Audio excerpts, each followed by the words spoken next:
लालच का अंजाम, खजाने की खोज और झोंबी का श्राप। पहला दृश्य। गांव में लालच की शुरुआत बहुत समय पहले की बात है। कुशीनगर नाम का एक छोटा सा गांव था जहां लोग ईमानदारी और मेहनत से अपना जीवन यापन करते थे। गांव के बाहर एक पुराना खंडहर था जिसके बारे में लोग कहते थे कि वहां एक गुप्त खजाना छिपा हुआ है, लेकिन साथ ही यह भी मान्यता थी कि उस खजाने पर एक भयानक श्राप था जो लालची लोगों को झोंबी में बदल देता था। गांव में एक धनराज नाम का आदमी रहता था जो बहुत लालची था। उसे सिर्फ सोना चांदी से मतलब था। जब उसने गांव के बुजुर्गों से खजाने की कहानी सुनी तो उसने तय किया कि वह इस खजाने को खोजकर अमीर बनेगा। दूसरा दृश्य।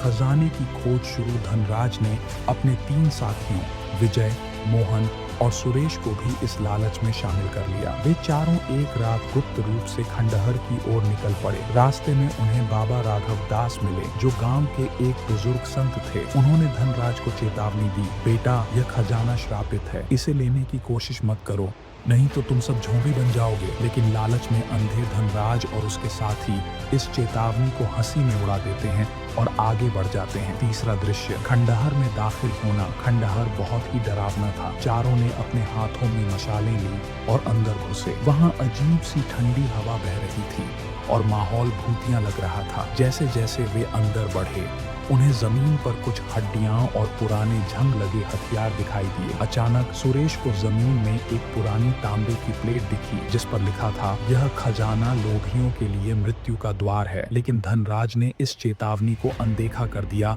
और आगे बढ़ गया। चौथा दृश्य। खजाने की प्राप्ति और श्राप का असर।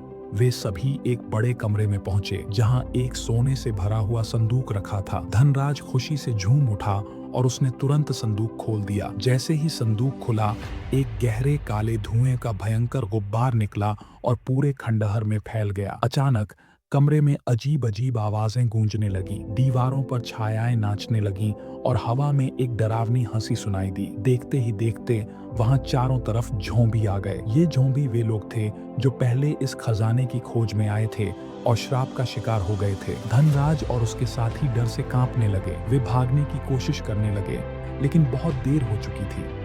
एक एक करके झोंबी ने विजय और मोहन को पकड़ लिया। जैसे ही झोंबी ने उन्हें छुआ उनका शरीर नीला पड़ने लगा, आंखें सफेद हो गईं और वे भी झोंबी में बदल गए। पांचवां दृश्य।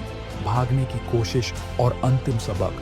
धनराज और सुरेश किसी तरह बचते बचाते खंडहर से बाहर भागे, लेकिन जैसे ही उन्होंने गांव में कदम रखा उनका शरीर अजीब तरीके से जलने लगा। बाबा राघव दास पहले से वहां खड़े थे। उन्होंने गहरी सांस ली और बोले, मैंने पहले ही कहा था लालच बुरी चीज है। तुम लोगों ने चेतावनी को अनदेखा किया, अब श्राप पूरा होगा। धनराज और सुरेश दर्द से चीखने लगे। कुछ ही मिनटों में उनका शरीर भूरे नीले झोंबी में बदल गया और वे जंगल की ओर भाग गए। इसके बाद गांव में उन्हें कभी किसी ने नहीं देखा। अंतिम दृश्य। गांव वालों के लिए सीख। जब यह खबर गांव में फैली तो सभी लोगों को समझ में आ गया कि लालच का अंजाम हमेशा बुरा होता है। बाबा राघव दास ने गांव वालों को समझाया कि मेहनत और ईमानदारी से कमाया गया धन ही असली खजाना होता है। शिक्षा। लालच इंसान को नष्ट कर देता है। जो व्यक्ति गलत तरीकों से अमीर बनने की कोशिश करता है वह अंत में खुद को खो देता है।